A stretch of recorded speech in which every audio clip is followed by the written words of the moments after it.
कसे आहात आपण सर्व? आता तुम्हा लोकांना हा प्रश्न पडला असेल, मी टक्कल का केले. सांगतो. 2 दिवसापूर्वी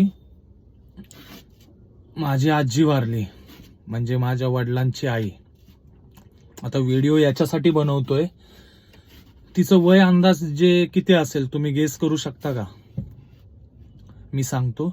तिचं वय होतं 100. किती होतं? 100. 100 प्लसच होतं, पण अंदाजे सांगितलं मी 100. 1920 का काहीतरी 25चा तिचा जन्म होता. तर तुम्हाला सांगतो, पूर्वीच्या लोकांचा जगण्याचा जो ॲव्हरेज रेट होता तो 90, 95, 100, 110, 115 असा ॲव्हरेज रेट होता.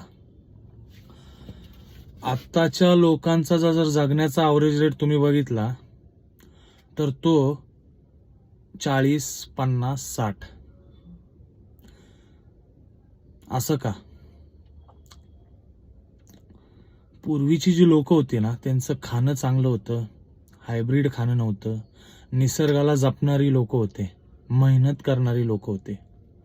आता खाणं हायब्रिड आहे, सगळं मिलावट आहे आणि शरीराकडे कोण लक्ष देतच नाही.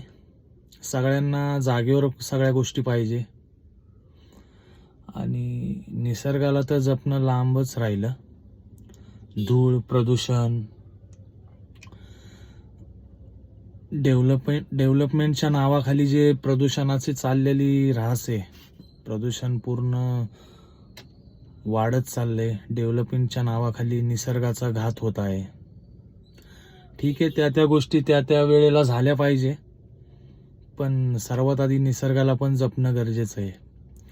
नाहीतर आत्ताचा जो ॲव्हरेज रेट आहे 50-60चा, तो लवकरच अजून खाली येईल. आणि पूर्वीच्या लोकांचं खाणं हे चांगलं होतं. आत्ताच्या लोकांचं खाणं हे तुम्हाला माहिती आहे, सँडविच, बर्गर, पिझ्झा. त्यामुळे तो ॲव्हरेज रेट घसरलाय. त्यामुळं आत्ता कॅन्सर,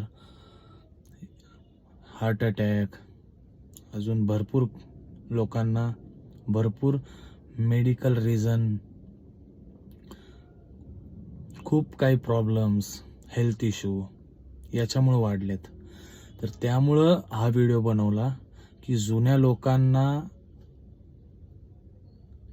लोक जे मेहनत खाण्यावर आणि स्वतःच्या शरीराकडे जे लक्ष देत होते, तसे तुम्ही पण आता देण्याची गरज आहे.